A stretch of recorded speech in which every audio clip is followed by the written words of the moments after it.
دی diamond best last part. سن glasses بالوں میں اٹکائے وہ ایک ادا سے وہاں داخل ہوئی۔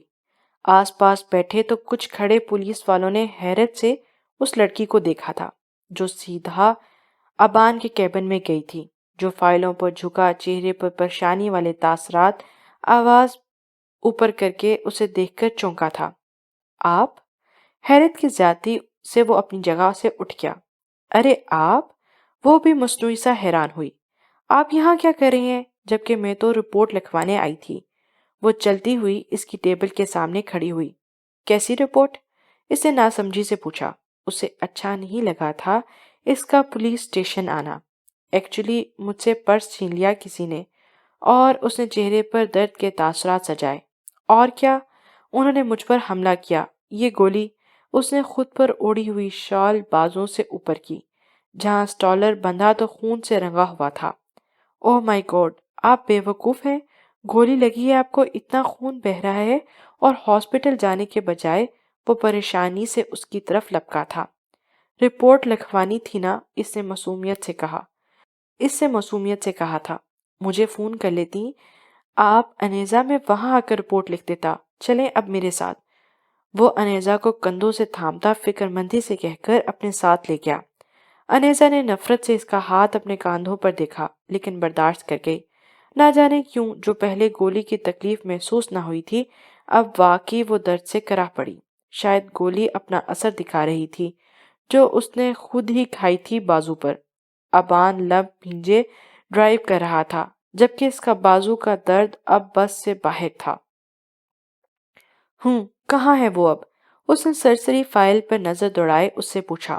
ہاسپٹل لے گیا ہے اسے ابان، شہزاں نے لب بھینج کر کہا۔ اس کی بہن نے خود گولی کھائی تھی، وہ بھی اس کے ہاتھوں۔ ٹھیک ہے، تم ریلیکس رہو، اس گلٹ میں مت پڑو، بلکہ یہ سوچو کہ یہ سفیان، رباب اور اپنے باس کے لیے ضروری تھا، اور تمہاری انا بہت بہادر ہے۔ بیسٹ فائل ریڈ کرتا اس سے بولا تھا، جس پر اس نے سر ہلا دیا جب بیسٹ چونکا۔ کیا تم دونوں نے یہ فائل ریڈ کی تھی؟ اس نے سنجیدگی سے پوچھا۔ نہیں، بس جیسے ہی ابان کے یہاں سے لائے تھے آپ کو دے دی۔ اس کے جواب پر اس کا دماغ سن ہو گیا تھا۔ تو کیا ابان اس لیے اس کے پیچھے ہے؟ اس کے دماغ میں ہزاروں سوچیں آئیں۔ روبرو ملنا پڑے گا اس سے۔ اس نے دل میں اس سے ملنے کا عہد کیا۔ اس نے زوردار دھکے سے اسے خود سے دور کیا تھا۔ تمہاری ہمت کیسے ہوئی یہاں آنے کی؟ کیوں آتے ہو؟ کچھ باقی رہ گیا ہے؟ وہ چیخی اور اسے نفرت سے دیکھنے لگی۔ ماہی، میری جان، تم نہیں جانتی میں کتنی اذیت سے گزرا ہوں، کتنا تڑپا ہوں تمہارے لیے۔ وہ اس کے پھر سے قریب آیا۔ دور رہو مجھ سے، کوئی فرق نہیں پڑتا تمہیں، ابھی کے ابھی چلے جاؤ یہاں سے۔ ایک بار پھر اس نے دھکا دے کر دور کیا تھا۔ نہیں، اس بار تم ساتھ جاؤ گی میرے، بہت رہ لیا دور۔ اس کا بازو اپنے ہاتھوں میں پکڑ کر لاریب دروازے کی طرف بڑھا۔ محبت خود غرض ہوتی ہے، وہ بھی خود غرض ہو گیا تھا۔ نہیں جانا تمہارے ساتھ، اور تم ہوتے کون ہو؟ چھوڑو مجھے۔ اس نے خود کو اس سے چھڑوانے کی کوشش کی۔ ریلی؟ میں کون ہوتا ہوں؟ چلو تمہیں یاد نہیں تو یاد کروا دیتا ہوں۔ تمہارا شوہر ہوں، بیوی ہو میری، حق ہے تمہارا، جو چاہوں کر سکتا ہوں۔ اسے طنزیہ دیکھ کر اس نے کہا، جو چاہے کر سکتے ہو، اس لیے تم نے کھیل کھیلا تھا۔ نفرت سے اپنے لفظوں پر زور دیتی وہ پھنکاری، اور کچھ دیر تک لاریب اسے یوں ہی دیکھتا رہ گیا تھا۔ میں آپ کو گھر چھوڑ دیتا ہوں، ایڈریس بتائیں۔ وہ اسے ہاسپٹل لے گیا تھا، اس کے بازو پر پٹی کروا کے اب اسے گھر لے جا رہا تھا۔ نہیں، میں چلی جاؤں گی، شکریہ آپ کا۔ اس نے بند ہوتی آنکھوں کو بامشکل کھولا۔ گاڑی کی سیٹ سے ٹیک لگائے وہ بیٹھی تھی۔ بتا دیں ایڈریس۔ اس سے پہلے وہ کچھ کہتی، اس پر نیند کے انجیکشن نے اثر کر دیا تھا۔ انیزا، اس نے اس کے ساتھ نے ہاتھ ہلایا، پر اس نے کچھ نہیں کہا تو اس کا کندھا ہلا کر اس سے پکارا، پر وہ سو چکی تھی۔ اس نے ہی ڈاکٹر سے کہا تھا کہ اسے نیند کا انجیکشن لگا دے تاکہ وہ کچھ دیر آرام کرے۔ اس کا درد ابان کی برداشت سے باہر تھا۔ اسے لگا کہ اس کے گھر جاتے جاتے انجیکشن اس پر اثر کرے گا، لیکن وہ بنا ایڈریس بتائے ہی سو گئی تھی۔ کیا کروں وہ سوچتا رہا۔ اس کے آرام کے خیال سے ایسے گاڑی میں سونے سے اسے سکون کی نیند نہیں آئے گی۔ جب ایک خیال آنے پر ایک نظر اس کے سبھی چہرے پر ڈالی اور گاڑی آگے بڑھا دی۔ یہ کون ہے؟ اور اس طرح ابان نسیمہ انجان لڑکی کو اسے یوں باہوں میں اٹھائے گھر کے اندر داخل ہوتا دیکھ کر حیرت زدہ ہو گئی تھی۔ امی، آپ کو بتاتا ہوں بعد میں، وہ نرمی سے ان کو کہتا مہر ماں کے کمرے میں چلا گیا اور اسے بیڈ پر لٹایا۔ امی، وہ میری دوست ہے، اسے گولی لگی ہے تو وہ بے ہوش ہو گئی، مجھے اس کے گھر کا نہیں معلوم تو میں یہاں لے آیا، اسے سمجھانے والے انداز میں انہیں بتایا۔ اچھا، صحیح، انہوں نے جیسے سمجھ کر سر ہلایا اور مشکوک نظروں سے ابان کو دیکھا تھا جس کے چہرے پر پریشانی تھی۔ ویسے بھی انہیں اپنے بیٹے پر بھروسہ تھا، اگر وہ کسی کو لے کر آیا ہے تو پکا کچھ سوچ کر لے کر آیا ہوگا۔ آپ اس کا خیال رکھنا امی، اسے کسی چیز کی ضرورت ہو تو مجھے بتانا، اور اگر وہ جاگ جائے تو مجھے کال کر دیے گا، مجھے کام ہے ابھی۔ موبائل پر پرائیویٹ نمبر سے کال آتی دیکھ کر وہ ان سے کہتا باہر چلا گیا تھا۔ مس مہرما، میری بات سنیں، وہ آگے جا رہی تھی جبکہ وہ اس کے پیچھے پیچھے چل رہا تھا۔ ظاہر یوں کر رہا تھا جیسے وہ اپنا راستے پر چل رہا ہو۔ اس کے دانت پیس کر کہنے پر مہرما نے مشکل سے ہنسی روکی تھی۔ ماں، میری بات سنو گی یار، ایسا کیا ہو گیا ہے؟ وہ پھر ہلکی آواز میں بولتا جھنجھلایا، جبکہ وہ نو لفٹ دے کر جلدی جلدی آگے بڑھ گئی۔ وہ بے بسی سے اس کی پشت کو دیکھ رہا تھا۔ آپ کا نام کتنا پیارا ہے نا، سہرش۔ وہ بالوں میں اسٹائل سے ہاتھ پھیرتا کب سے اس کے کان کھائے جا رہا تھا، تعریفوں کے پل باندھ کر۔ شکریہ۔ وہ کنفیوز کھڑی تھی، وہ اسے جانے بھی تو نہیں دے رہا تھا، نہ کوئی کام کی بات کر رہا تھا۔ آپ رہتی کہاں ہیں؟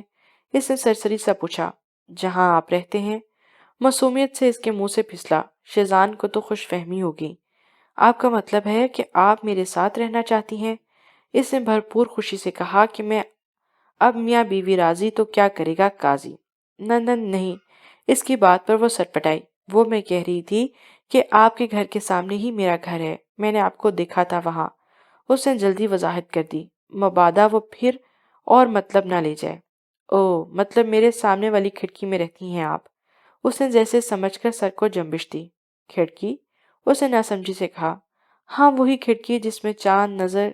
اس کی نظریں سہرش سے ہوتی پیچھے کھڑے اس کے جلاد بھائی پر آ کے رکیں۔ کچھ نہیں، کچھ نہیں مس سہرش، باقی لیکچر میں آپ کو کل سمجھا دوں گا۔ آپ دھیان سے سنا کریں نا سر کا لیکچر۔ تو پوچھنے کی نوبت ہی کیوں آئے؟ اچانک اس کے بدلتی ٹون پر وہ منہ کھولے اسے دیکھ رہی تھی۔ میں نے کب؟ Okay bye. وہ ہاتھ ہلاتا یہ جا اور وہ جا ہو گیا۔ وہ ہونک پن سے مڑی جب سامنے دراب کو کھڑے پایا۔ وہ سر، میں نے لیکچر نہیں پوچھا، اسے مجھے تو صحیح سے سمجھ آ گیا تھا، آپ کہیں تو سنا دوں آپ کو ابھی؟ اس نے ڈر سے ان کو کہا کہیں وہ کھڑوس سر اسے ہی نہ ڈانٹ دے۔ مجھے بھروسہ ہے آپ پر۔ مسکرا کر اس پر سر پر ہاتھ رکھتا وہ چلا گیا۔ پیچھے اس کے لفظوں کو سمجھنے کی وہ کوشش کر رہی تھی جن میں بہت ہی محبت، مان اور اپناپن تھا، پر ان کی شکل دراب بھائی سے ملتی تھی۔ دراب بھائی کی یاد نے اس کی آنکھیں نم کر دی تھی۔ نہ جانے وہ کہاں ہوں گے، سہرش نے سوچا تھا، ہوں گے بھی یا نہیں۔ آپ مجھ سے بات کیوں نہیں کرتی؟ پلیز کچھ تو کہیں۔ منہ پر بندھے رومال میں اس کے ہونٹ پھڑپھڑائے جبکہ وہ خاموش بے تاثر اس کی بے بسی دیکھ رہا تھا۔ وہ زور و شور سے نفی میں سر ہلا رہی تھی جیسے منہ پر بندھا مال ہٹانا چاہتی ہو۔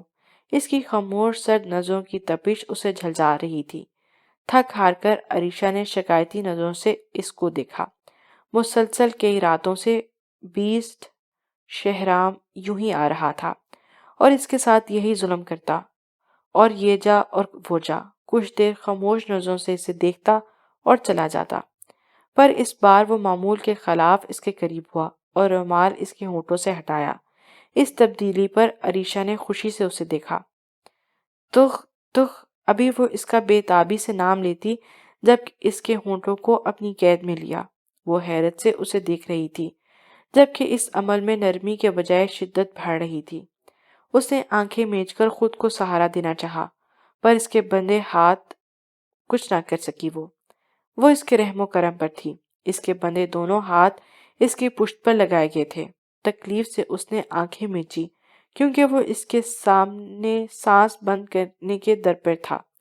پوری شدت لٹا کر اس نے ہونٹوں پر وہ پیچھے ہوا اور بنا اسے دیکھے وہاں سے چلا گیا۔ اسے کہیں جانا تھا جو بہت ضروری تھا۔ عریشہ اپنا سانس درست کرتی، اپنے ہونٹوں سے نکلتے خون کی بوندیں صاف کرتی، بے بسی اور تکلیف سے رو پڑی۔ یہ تکلیف اس شخص سے دور ہونے کی تھی۔ رات کے اندھیرے میں وہ سنسان جگہ کھڑا کسی کا منتظر تھا۔ جب کان کی قریب سرگوشی ہوئی، برادر، اس آواز پر وہ ساکت سا پیچھے مڑ کر دیکھنے لگا۔ تم، اس سے بولا ہی نہ گیا، زبان گنگ ہو گئی اس کی۔ وہ اپنی مخصوص ہوڈی میں جس سے صرف 2 آنکھیں ہی نظر آ رہی تھیں۔ تو وہ تم تھے جس نے مجھے وہ خط اور تصویریں بھیجیں۔ حیرت کی زیادتی سے ابان نے نکل کر خود کو سنبھالا اور اس سے مخاطب ہوا۔ سمجھدار ہو، لیکن تم بات اور حالات سمجھنے میں کافی وقت لگا دیتے ہو۔ تمہیں بھی ٹریننگ دینے کی ضرورت ہے۔ ہوڈی کی پاکٹوں میں ہاتھ گھسائے اس پہ نظریں گاڑے وہ اس کا مذاق اڑاتا بولا۔ ابان کے ارد گرد تو اپنی ماں نسیمہ کی باتیں گونج رہی تھیں، جو کل ہی ان سے پوچھا تھا اس نے۔ یہ جو تصویر میں ہے بچہ، یہ تمہارا بھائی ہے ابان۔ تم میرے بھائی نہیں ہو سکتے۔ ایک مجرم، قاتل، درندہ میرا بھائی نہیں ہو سکتا۔ وہ نفی میں سر ہلاتا اس پر غرایا۔ انٹرسٹنگ، پھر تمہیں مارنے میں مزہ آئے گا، وہ سرد لہجے میں بولا، جو کسی پہ جذبات احساسات سے پاک تھا۔ ابان نے چونک کر اسے دیکھا۔ کب تک یوں ہی کھیل کھیلتے رہو گے بیسٹ؟ چھپنے چھپانے کا؟ تمہارے ساتھی ہمارے قید میں ہے، تمہارا باس بھی، وہ تن سے بولا، جیسے کہہ رہا ہو کہ اب کیا فائدہ تمہارے چھپنے کا؟ تمہارے ساتھی مطلب ان کا آدھا راز ان کے پاس ہے۔ ہا ہا ہا، ریئلی ابان حبیب، کیا تم نہیں جانتے وہ ڈائمنڈز تمہارے پاس ہوتے ہوئے بھی نہیں ہیں؟ وہ ڈائمنڈز تو تم نے شکیل بھٹی کو دینے ہیں، جس کو تم دبئی اپنے ساتھ لائے تھے۔ کیا ایماندار بندے کو ساتھ لائے تھے؟ وہ تو اس کی نیت تم جانے بھی نہ، اس کے ساتھ رہ کر بھی۔ مجھ سے پوچھ لیتے، اتنا ٹائم جو تم نے ویسٹ کیا۔ میں تمہارے ان پولیس والوں کو اچھے سے جانتا ہوں، جو شرافت کی وردی پہنے اندر سے خود درندے بنے ہوئے ہیں، جو خود قاتل ہیں، جو خود چور اور مجرم ہیں۔ کیا فرق ہے مجھ میں اور تمہارے ان پولیس والوں میں؟ بات کے اختتام پر وہ کھوکھلا کہکا لگا کر اسے دیکھنے لگا۔ تم میرے ساتھیوں کو مجھ تک پہنچاؤ، بدلے میں ڈائمنڈز اور تمہارے کام کا آدمی تمہارا، یعنی ہاشم، اس نے اطمینان سے کہا، جس پر ابان ٹھٹکا۔ کیا مطلب؟ اب میرے ساتھ کھیل کھیلنا ہے؟ ہا ہا ہا، بیسٹ، واقعی اچھا جوک مارا۔ اس کی باتوں کے اثر سے نکل کر وہ ہنسا تو ہنستا ہی کیا۔ وہ سینے پر بازو باندھے اطمینان سے اسے دیکھ رہا تھا۔ ہو گیا تمہارا؟ اب سیریس ہو جاؤ ابان حبیب، ڈیل کرنی ہے تو بتاؤ۔ اس نے اپنا ہاتھ اس کے سامنے کیا، اور یاد رکھو بیسٹ اپنی زبان سے کبھی نہیں پھرتا۔ میں کیسے یقین کر لوں؟ اس نے ہاتھ ملانے کے بجائے اسے گھورا۔ جب بیسٹ نے ایک لال رنگ کی فائل اس کے سامنے کی، وہ چونکا۔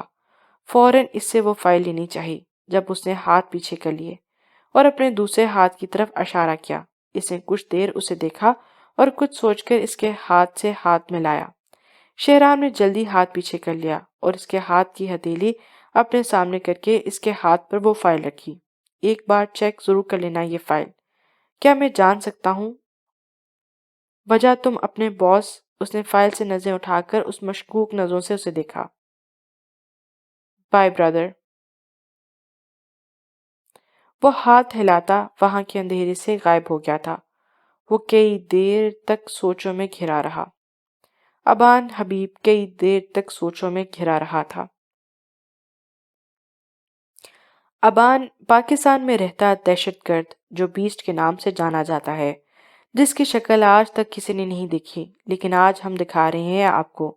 جی ہاں، یہی بیسٹ نامی شخص جو پاکستان کا سب سے بڑا دشمن، ایک قاتل درندہ ہے، ناریب نیوز چلائے بیٹھا تھا۔ ٹی وی پر بیسٹ کی خبر پر وہ چونکا۔ یہ ابان کا کیس تھا جس میں اس نے مدد کی تھی۔ اب وہ کچھ لا تعلق ہو گیا تھا اس بظاہر دنیا کی نظر میں، لیکن کون جانے ابھی تک ان کے بیچ کچھ راز ہیں جن سے وہ پردہ اٹھانا تھا۔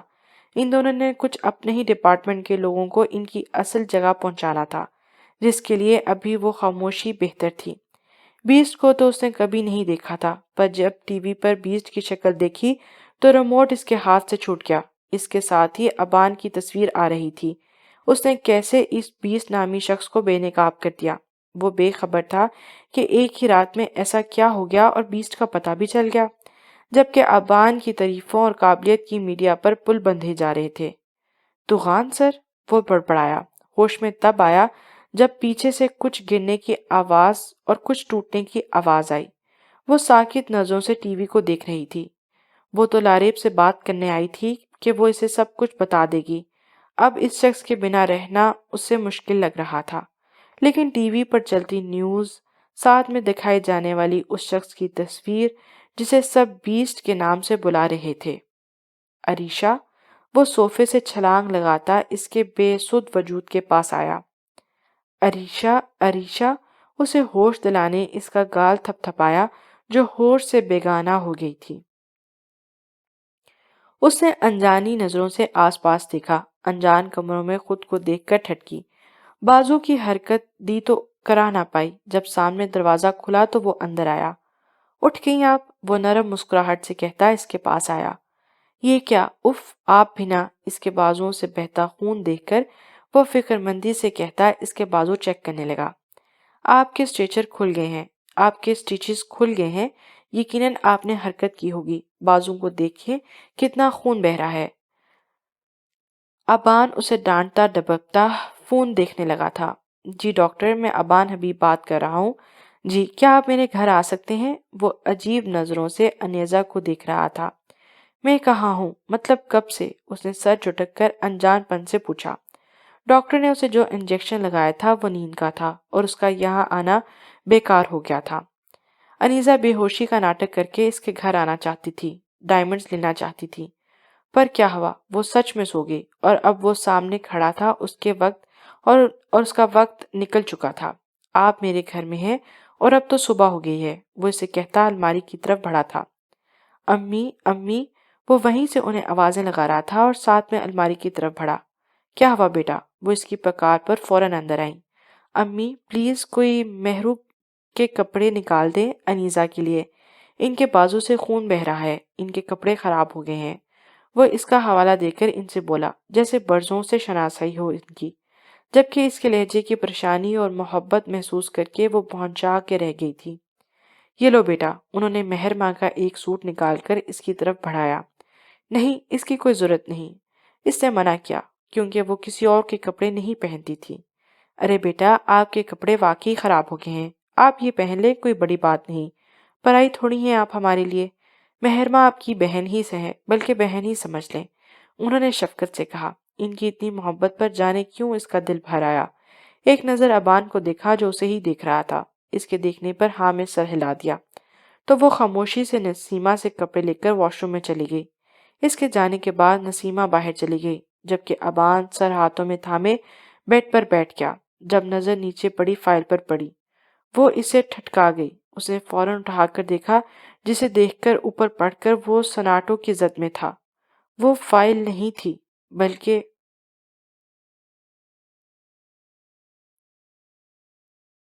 میں جب گھر گیا وہ شخص زبردستی میری بہن کو لے کے جا رہا تھا۔ میری سوتیلی ماں اپنے بھائی کے ساتھ اسے زبردستی بھیج رہی تھی۔ مجھے غصہ آ گیا یہ سب دیکھ کر۔ ہمارے بابا نہیں تھے، میں ہی اپنے بہنوں کا محافظ تھا۔ اس شخص کے ہاتھ میں پستول تھی جس سے وہ میری بہن کو ڈرا رہا تھا۔ وہ چیخ رہی تھی مدد کے لیے، اپنی بہن کی حالت مجھ سے برداشت نہ ہوئی۔ میں نے پیچھے سے اس کے سر پر زور سے وہ مارا تو وہ گر گیا۔ اس کے ہاتھ سے پستول چھوٹ گیا جو میں نے اٹھا لیا۔ مجھے اپنی سوتیلی ماں سے سخت نفرت تھی جو ہمیشہ ظلم کرتی تھی ہم پر، لیکن ہم پھر بھی چپ رہے۔ پر آج بہت ہی بری حرکت کی تھی انہوں نے، جس کی وجہ سے اس پل مجھے ان سے شدید نفرت محسوس ہوئی اور میں نے انہیں مار دیا۔ اس وقت میری بڑی بہن آ گئی جس کو سہرش نے فون کر کے پہلے ہی آگاہ کر دیا تھا جب اس عورت کا بھائی وہاں آیا۔ صورتحال کے مطابق وہ پولیس کے ساتھ آئی تھی ان کو پکڑوانے کے لیے۔ پولیس باہر ہی تھی جب میری بہن نے مجھے گولی چلاتے دیکھ لیا۔ میں نے اس عورت کو مار دیا جس کے حساب سے پولیس مجھے گرفتار کر لیتی۔ میری بہن نے مجھے واسطے دیے، منتیں کی اور بہت مجھے وہاں سے بھگا دیا۔ اس آدمی کو پکڑ لیا تھا پولیس نے، پر اس نے گواہی دی کہ میں نے ان کی بہن کو مار دیا ہے۔ پولیس میرے پیچھے پڑ گئی۔ وہ بھاگتا بھاگتا کسی سے ٹکرایا۔ اس کی آنکھیں سرد جبکہ اس کا چہرہ ہوڈی میں کور تھا۔ دراب گھبرا گیا۔ اسے یوں لگا جیسے وہ اس کو مار دے گا۔ اس وقت وہاں پولیس کی گاڑی کا سائرن بجا اور وہاں پولیس آ گئی۔ وہ ایک پلر کے پیچھے چھپ گیا۔ پولیس آس پاس سے پوچھ تاچھ کرنے لگی، پر وہ چھپا رہا۔ جب اچانک ایک گاڑی اس کے سامنے رکی اور اندر اس کو کھینچ لے گئی اور بے ہوش کر دیا گیا۔ ہوش آنے پر اس نے اپنے سامنے ہوڈی والے شخص کو دیکھا۔ کیا کر رہے تھے تم وہاں؟ سرد سی آواز پر اس نے تھوک نکلا۔ مجھے چھوڑ دو، میں نے کچھ نہیں کیا۔ اسے ڈر لگنے لگا وہ لوگ اسے مار کر اس کی بہن تک نہ پہنچ جائیں۔ وہ معصوم سا نوجوان ایک عام شخص تھا۔ سفیان ایسے منہ نہیں کھولے گا یہ۔ اس کی سرد سی وحشت بھری آواز پر وہ کانپا تھا۔ میں نے کچھ نہیں کیا، بس اپنی بہن کو بچا رہا تھا۔ مجھ سے گولی چل گئی۔ میں نے جان بوجھ کر قتل نہیں کیا۔ اسے لگا شاید پولیس نے اسے گرفتار کر لیا ہے۔ میری بہن کو کچھ نہیں کرنا پلیز، وہ شخص اچھا نہیں تھا۔ اس کی بات پر وہ ٹھٹکا، پھر اس سے پوری بات پوچھی۔ غور سے اس نے دراب کے چہرے کو دیکھا تھا۔ اسے لوگوں کو پہچان اچھی طرح تھی۔ وہ تو اسے پولیس سے چھپتا دیکھ کر لے کر آیا تھا۔ اسے مشکوک لگا تھا وہ، لیکن اس میں نہ جانے کیوں اسے اپنا بچپن کا عکس دکھائی دیا۔ اسے ہمارے ساتھ لے چلو، سفیان سے کہتا بیسٹ اٹھا تھا۔ کہاں؟ اس نے فوراً ڈر کر پوچھا۔ فکر مت کرو، تمہیں نقصان نہیں پہنچے گا، اس بار سفیان نے اسے کہا، پر مجھے جانے سے پہلے کسی سے ملنا ہے۔ اس کی بات پر وہ جاتا جاتا پلٹا تھا اور سوالیہ نظروں سے اسے دیکھنے لگا۔ وہ مہر ماں کے پاس گیا تھا۔ بیسٹ اور سفیان دونوں اس کے ساتھ تھے، کیونکہ بیسٹ سے اپنی نگرانی میں لایا تھا۔ وہ لوگ کھڑے انتظار کر رہے تھے جب وہاں سے ایک لڑکی گزری۔ اس وقت بیسٹ عام سے تغان کے حلیے میں تھا۔ سرسری ادھر ادھر دیکھ کر صبح کا وقت سڑکوں پر گاڑیاں ہی گاڑیاں دوڑ رہی تھی۔ جب وہ اس کے پاس سے گزری بے اختیار طور پہ وہ مڑا۔ سفیان چونکا تھا جبکہ وہ لڑکی منہ لٹکائے جا رہی تھی۔ بیسٹ دیکھے گیا، وہ عریشہ تھی۔ اس سے آگے ہمارا نکاح ہوا اور میں چلا گیا، وہ کہہ کر چپ ہوا۔ ایک ہی پوزیشن میں بیٹھی وہ اس کا چہرہ دیکھ رہی تھی۔ تو اب تم یہاں کیوں آئے ہو؟ کافی دیر کے بعد اس نے پوچھا۔ اپنے کام کی وجہ سے، اس نے نظریں چڑھائیں۔ کام؟ تم ایک قاتل ہو دراب۔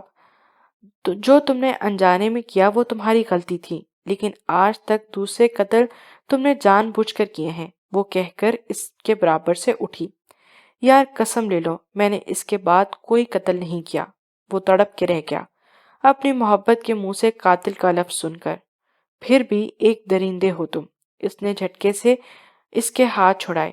ماں، اس نے بے یقینی سے اسے بلایا، جس پر اسے نفرت بھری نظروں سے اسے دیکھا۔ دراب کی آنکھوں میں بے یقینی اور بے یقینی تھی۔ وہ اسے ایک قاتل کہہ رہی تھی۔ اس کی آنکھوں میں اپنے لیے نفرت اسے کتنی اذیت دے رہی تھی۔ یہ کوئی اس وقت دراب حیدر سے پوچھتا، دراب حیدر جو اسے اپنی ماضی کے متعلق سب حقیقت بتا چکا تھا۔ ابھی وہ اپنی گاڑی سے نکلا تھا کہ ادھر ادھر وہ رکشے سے نکلی جس پر اس کی نظر پڑی۔ اس حسین اتفاق پر اس کے لب مسکرائے۔ وہ واپس گیٹ پار کرتا وہاں تک پہنچا۔ جب سے آپ نے کہا تھا کہ آپ میرے سامنے والی کھڑکی میں رہتی ہیں، میں تب سے آپ کو دیکھنے کا خواہش مند ہوں۔ شیزان مسکرا کر بولا۔ جانی پہچانی آواز پر اس نے پیچھے مڑ کر دیکھا جو شوخ مسکراہٹ ہونٹوں پہ سجائے کھڑا تھا۔ سہرش نے خفگی سے اسے دیکھا۔ ارے آپ ایسے کیوں دیکھ رہی ہیں؟ مجھے لگتا ہے میں پسند آ گیا ہوں آپ کو۔ وہ بال سنوارتا شوخی سے بولا۔ چھچورے اور ایک نمبر کے جھوٹے انسان ہیں آپ، سہرش نے تپ کر کہا۔ حق ہاں، میں نے کب چھچورا پن کیا اور جھوٹ بولا؟ اس الزام پر شیزان کا منہ کھل کے رہ گیا۔ لگتا ہے یادداشت بھی کمزور ہے آپ کی۔ اس نے اس ڈرامے باز شخص کو گھورا، جو شکل سے جتنا کیوٹ اور چنچل محسوس ہوتا تھا اتنا ہی ڈرامے باز اور چلاک تھا۔ اس کا کیوٹ چہرہ سہرش کو اس وقت مکار لگ رہا تھا۔ نہیں نہیں، میری یادداشت ٹھیک ہے، آپ ہی معصوم پر الزام لگا رہی ہیں۔ چلیں میں یہ الزام اپنے سر کھا لیتا ہوں، آخر محبوب کے الزام بھی سر آنکھوں پر اٹھانے چاہیے۔ وہ ندیدہ آنسو پونچھ کر مصنوعی افسردگی سے بولا۔ محبوب کے نخرے ہوتے ہیں؟ اس نے یاد دلایا۔ اس کی ایکٹنگ پر وہ خود بھی شک کرنے لگی تھی، کہیں اس نے واقعی الزام تو نہیں لگا دیا اس پر۔ لیکن یہاں تو الزام ہے، وہ جلدی سے بولا۔ چھچورے انسان! اس کی بات کا مطلب سمجھ کر وہ سرخ ہوتی اسے آنکھ دکھا کر گھر کے اندر چلی گئی تھی۔ اس کی جرت پر وہ حیران ہے کیا؟ کہاں وہ یونی میں معصوم بنی پھرتی تھی اور یہاں اب اسے آنکھ مار کر چلی گئی تھی۔ سوچوں میں ڈوبی وہ دودھ کا گلاس جس میں ہلدی تھی لے کر اس کے کمرے میں آئی۔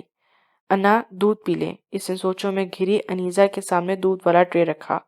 وہ حیران تھی، اس نے بنا کچھ کہے دودھ اس سے لے لیا، جبکہ وہ ناراض تھی اس سے۔ انیزا کا ابان کے گھر جانا رائے گا گیا تھا، اسے کیا پتا تھا بیچ تو پلان ہی چینج کر چکا ہے۔ انا، آپ ابھی تک ناراض ہیں مجھ سے؟ وہ شرمندہ سی نظریں جھکائے اس کے سامنے بیٹھ گئی۔ اس نے چونک کر اسے دیکھا۔ پتہ نہیں، لیکن میں تکلیف سمجھ سکتی ہوں ایک ماں کی۔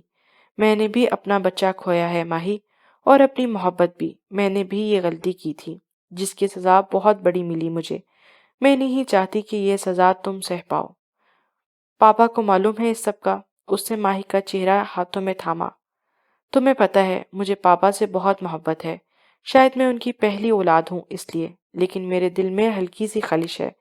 میں نے محبت کی چوری چھپے اور اس سے شادی کی۔ میں جانتی تھی پاپا نہیں مانیں گے، جب انہیں معلوم ہوا تو انہوں نے مروا دیا اسے۔ میں جانتی تھی کہ انہوں نے مارا ہے اسے، لیکن یہ ایک ایکسیڈنٹ کے طور پہ لوگوں کو دکھایا گیا۔ پھر میرے پیٹ میں میرا ہی بچہ مر گیا۔ یہ بھی پاپا کی کارستانی تھی، لیکن میں چپ رہی کیونکہ میں نے انہیں دھوکہ دیا تھا، جس کی سزا تو بنتی تھی۔ وہ اسے دیکھتی ایک ٹرانس کی کیفیت میں بول رہی تھی۔ نہیں انا، یہ آپ کی سزا نہیں تھی، بلکہ حسن بھائی کو اس لیے ڈیڈ نے نہیں مارا تھا کیونکہ انہوں نے ان کے ساتھ کام کرنے سے منع کر دیا تھا۔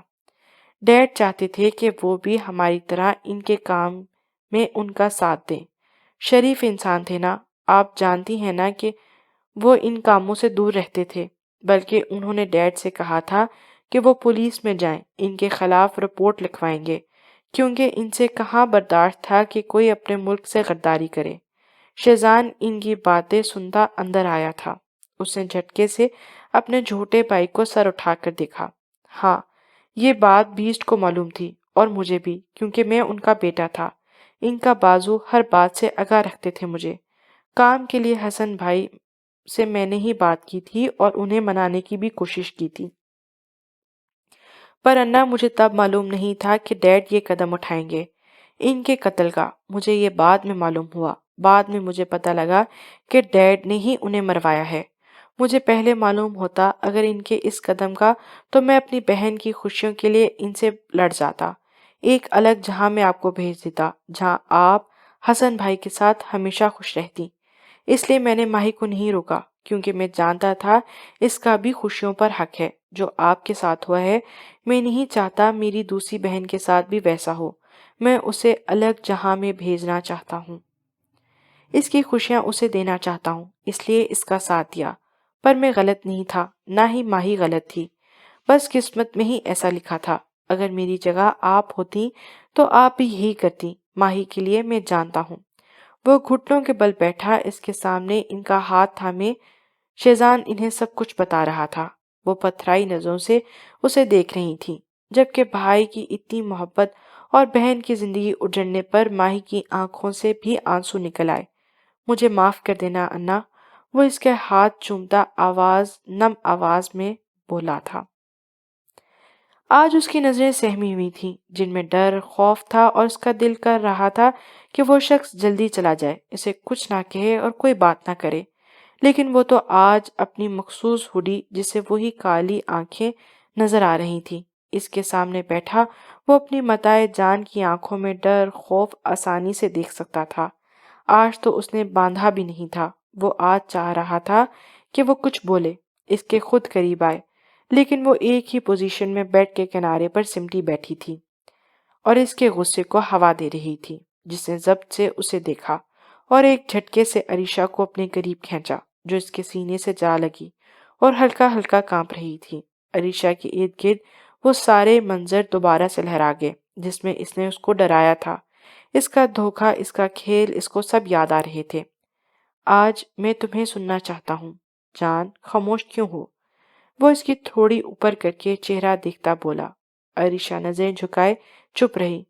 میں تو وہی ہوں، تمہارا تغان، اگر محبت سے دیکھو تو۔ اس کے کان میں ہلکی سے سرگوشی کی اور اس کے کان کی لو کو ہلکا سا ہونٹوں سے چھوا۔ عریشہ نے دور ہونا چاہا، پر اس کی گرد بیس کی گرفت تھی۔ بیس نے اس کے کانپتے ہونٹوں کو دیکھا، پھر جھک کر اس کی ٹھوڑی پر لب رکھے۔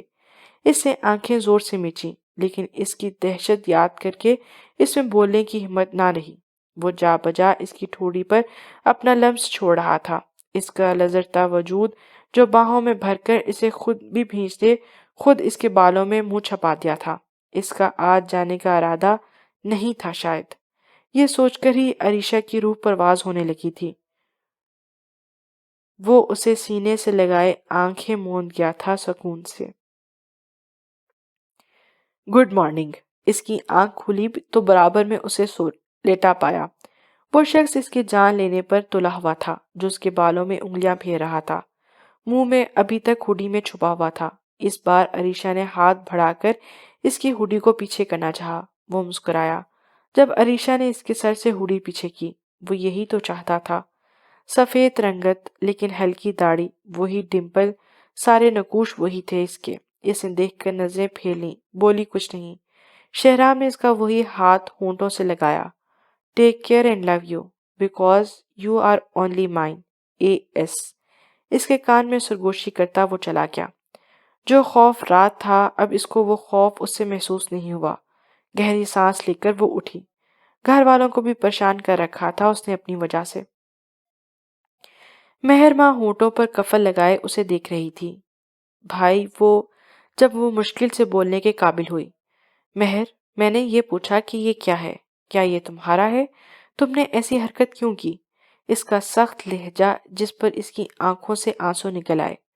بھائی، ابان بھائی، آئی ایم سوری۔ اس نے فقط یہی کہا۔ اس کے پاس کچھ نہیں تھا کہنے کو۔ تم سے واپس آ کر پوچھتا ہوں مہر۔ وہ جلدی میں تھا اس لیے وہاں سے چلا گیا۔ اپنے ہاتھ میں وہ نکاح نامہ پکڑے اس دشمن جاں کو کوس رہی تھی۔ تم تو بدل گئے ہو میرے بھائی، تمہیں تو پتہ ہے تمہاری بہنیں تمہیں کتنا یاد کرتی ہیں۔ ردا نے ایک بار پھر اپنے سے چھوٹے بھائی کی شادہ پیشانی چومی، جس پر وہ مسکرایا۔ سہرش بھی وہیں کھڑی نم آنکھوں سے اس خروش سر کو دیکھ رہی تھی، جو اصل میں اس کا بھائی تھا۔ بے وجہ تو اس کو اپنے بھائی جیسا نہیں لگتا تھا۔ آپ تو ہمارے سر ہیں نا یونی میں، اس نے بھیگی آنکھوں سے اس سے کہا۔ اس نے مسکرا کر سر ہلایا۔ ادھر آؤ۔ اس کے کہنے کی دیر تھی، وہ جلدی سے اس کے بازوں کے حلقے میں کھڑی ہو گئی۔ تم جانتی ہو موٹی، اس کے صحت مند جسامت پر ہمیشہ کی طرح اس نے چڑھایا تھا اسے۔ مجھے آپ سے وہی خوشبو آتی ہے یونی میں جو میرے بھائی کی تھی۔ وہ اس سے چھوٹی تھی، پر دونوں ایک دوسرے سے کافی بے تکلف تھے۔ یہ تو وقت نے دراب کو سنجیدہ اور ایسا بنا دیا تھا، ورنہ سہرش تو اس کے ہاتھوں میں ہی پلی تھی۔ بس وقت کی ستم ظریفی نے انہیں الگ کر دیا تھا۔ تم آج یونی مت جانا۔ اس نے مسکرا کر اس کا سر چوما۔ کیوں؟ اس نے تعجب سے پوچھا۔ بس میں کہہ رہا ہوں۔ اس نے ہلکی سی چپٹ اس کے سر پر ماری۔ اس نے تو مہر ماں کو بھی کہہ دیا تھا کہ وہ یونی نہ آئے آج۔ وہ اس سے ناراض تھی۔ دراب کو تو یہی لگ رہا تھا، جبکہ وہ تو اس کے ساتھ زندگی گزارنے پر ہرگز آمادہ نہیں تھی، لیکن وہ منا لے گا۔ جانے وقت نے موقع دینا تھا اسے منانے کا یا نہیں۔ تم نکل جاؤ میری کلاس سے، ایڈیٹ، کوئی دھیان نہیں پڑھائی پر تمہارا۔ اس نے غصے سے اس ڈھیٹ کو دیکھا، جو اس کی بات سن کر بھی ڈھیٹوں کی طرح مسکرا رہا تھا۔ میں نے کیا کیا؟ اچھا کچھ نہیں کیا، یہ کوئی کویشچن سولو کر کے بتاؤ۔ دراب نے اسے گھورا اور وائٹ بورڈ پر تھوڑی دیر پہلے والے حل کیے اپنے کویشچن کو سمجھانے کو کہا۔ سر مجھے کیا پتا، پہلے آپ حل کر کے سمجھائیں، اس نے منہ لٹا کر کہا۔ اس نے گہری سانس لی اور ساری کلاس میں دبی دبی ہنسی تھی۔ وہ نیا اسٹوڈنٹ بہت ہی ڈھیٹ اور چلاک تھا۔ اب آپ تشریف لے جائیں، اس نے دان پیسے۔ اوکے سر، میں پرنسپل سے شکایت کروں گا آپ کی۔ کویشچن سمجھاتے ہی نہیں، بس کہتے ہیں حل کر کے دکھاؤ۔ وہ دھمکی دیتا بیگ کندھے پر لٹکا کر ایک بھرپور تارانہ نظر کلاس پر ڈال کر مڑا تھا، جیسے آخری نظر دیکھ رہا ہو۔ ایک پرسرار سی مسکراہٹ دراب کو دیکھ کر چلا گیا۔ جبکہ دراب کے ہونٹوں پر بھی ایک شاطرانہ مسکراہٹ تھی۔ گو گو گو، وہ گیٹ کھولتا ان سے بولا، جو ایک ہی اشارے پر اندر چلے گئے۔ وہ خود منہ پر رومال باندھا ان کے پیچھے ہو لیا۔ آدمی کافی تعداد میں تھے، سب کے سب یونیورسٹی میں پھیل گئے۔ باقاعدہ دہشت کے لیے فائرنگ شروع کر دی گئی تھی ان لوگوں کی طرف سے۔ وہ گراؤنڈ میں بیٹھی بک پر لکیریں کھینچ رہی تھی، کیونکہ دراب کا لیکچر چل رہا تھا اور اس کا دل نہیں تھا اس دھوکے باز کو دیکھنے کا۔ دراب تو رات کو اس کو منانے کے لیے بھی آیا تھا اور کہا تھا کہ کل یونیورسٹی نہ آئے، پر اس نے بھی اس کی ایک نہ سنی، اس کی اور ضد لگا لی جس سے اس کی بات نہ ماننے کی قسم کھائی ہو۔ گولیوں کے آواز پر وہ دہل گئی۔ وہ جو ابان کے بارے میں سوچ رہی تھی کہ کیا جواب دے گی، گولی کے پاس سے گزرنے پر اچھل پڑی۔ اب اسے کسی گڑبڑ کا احساس ہوا۔ جب تک مہرماں بھاگتی، نکاح پوش سیاہ لباس میں کئی لوگ وہاں آ گئے تھے اور پوری یونیورسٹی میں پھیل گئے۔ حیرت اور خوف سے اس کے منہ سے چیخ نکل گئی، جس پر سیاہ پوش والوں نے گن اس کے سر پر تانی۔ چل چل، وہ لوگ ساری کلاسز کے لوگوں کو گراؤنڈ میں لے آئے تھے۔ مہرماں کی نظر اپنے محافظ کو ڈھونڈ رہی تھی۔ اس کی نظر دراب پر پڑی جس کی کن پٹی پر ایک نے گن تانی ہوئی تھی۔ اس کی بغل میں ڈر سے زوئی، پرنسپل کی بیٹی، چپک کر کھڑی تھی۔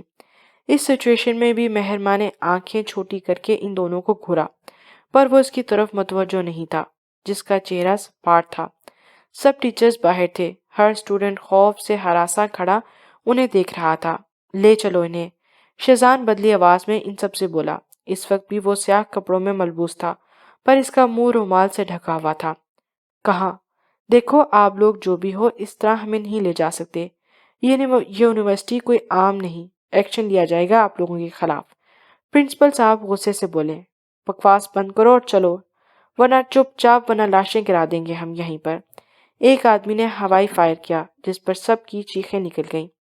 چلو چلو چلو، ان میں سے کسی کو بھی ہلتا نہ دیکھ کر شیزان کو تب چڑھی۔ بڑے ڈھیٹ لوگ ہیں، وہ بڑبڑایا، پھر دراب کو دیکھ کر نقاب میں ہی مسکرایا۔ ایسے نہیں مانو گے تم لوگ، اس نے کہہ کر دراب کے بازو پر نشانہ باندھا۔ گولی اس کے بازو کو چھو کر نکلی۔ دراب بھی اس حملے کے لیے تیار نہیں تھا۔ 2 منٹ تک درد سے پیچھے لڑکھڑا کر کرہتا رہا۔ دراب، مہرماں چیخی، جبکہ سب کی چیخیں تھیں سر کی آواز سے، لیکن اسے بھیڑ میں بھی اپنے نام کی پکار ہلا گئی تھی۔ نظریں متلاشی میں اس بھیڑ کے بیچ اپنے دشمن جاں کو ڈھونڈ رہی تھیں، جو اسے ہی شوق نظروں سے دیکھ رہی تھی۔ دراب، مہرماں چیخی، جب سب کی چیخیں تھیں سر کی آواز کی، لیکن اسے بھیڑ میں بھی اپنے نام کی پکار ہلا گئی۔ نظریں متلاشی میں اس بھیڑ کے بیچ اس دشمن جاں سے ٹکرائیں، جو اسے ہی شوق نظروں سے دیکھ رہی تھی۔ اب چلو گے؟ شیزان مسکرایا۔ لے چلو سب کو گاڑیوں میں۔ وہ لوگ اب چپ چاپ ان کے ساتھ چلنے لگے۔ دراب نے دانت پیس کر اس اپنے دشمن جاں کو گھورا۔ سالے، یہ مجھے ستانے کے لیے۔ شیزان نے آنکھ ونک کی اور اس کی طرف دیکھا۔ پولیس اسٹیشن میں ہر طرف افراتفری تھی۔ ان لوگوں نے اچانک ایک یونی پر اٹیک کیا تھا۔ معلوم ہوتے ہی ابان اپنی پولیس کی فوج تیار کر رہا تھا۔ دھوکہ دیا ہے تم نے، وہ ان کے مطالبے پر غصے سے بولا۔ دھوکہ بیسٹ کے خون میں شامل نہیں، تم ہمارا مطالبہ پورا کرو بس، اس نے سرد مسکراہٹ سے کہا۔ ہرگز نہیں، آج تمہاری موت پکی ہے بیسٹ۔ ابان نے اس کی بات پر دانت کچکچائے۔ ڈیئر برادر، شوق سے پورا کرنا اپنا یہ خواہش۔ وہ لوگ ان سب کو بیچ میں لے آئے جہاں ہر طرف شب تھی۔ وہ ان سب کو بیچ پر لے آئے جہاں ہر طرف شپ تھی۔ ان سب کو ان میں گھسیٹا جا رہا تھا۔ اوپر سے کچھ جیٹ بھی آ رہے تھے، جسے ایک ادا سے اترتا بیسٹ وہاں آیا اور ایک بڑی شپ کے سامنے والی جگہ پر کھڑا ہو گیا۔ کان میں بلوٹوتھ لگائے مسکراتا مخصوص ہوڈی میں اپنے مطالبے ہر ایک آفیسر تک پہنچا رہا تھا۔ لوگ گھروں میں نیوز دیکھ کر خوف سے دبکے ہوئے تھے۔ کچھ کے پیار بھی ان کی قید میں تھے، وہ بھی ٹی وی پر بیٹھی تھی۔ عجلت میں لاریب بھی گھر سے چلا گیا تھا۔ تم اتنا کیسے گر سکتے ہو بیسٹ؟ ٹی وی پر اسے دیکھ کر وہ نفرت سے بڑبڑائی۔ کچھ سوچ کر اس نے ٹی وی بند کر دیا۔ دوپہر ہو رہی تھی۔ حسنہ کمرے میں تھی اور عریشہ چھپ چھپائے وہاں سے نکل آئی۔ یہ تو اب طے تھا کہ عریشہ ہمدانی کو بیس سے ڈر محسوس نہیں ہو رہا تھا۔ اس پر کافی پریشر تھا۔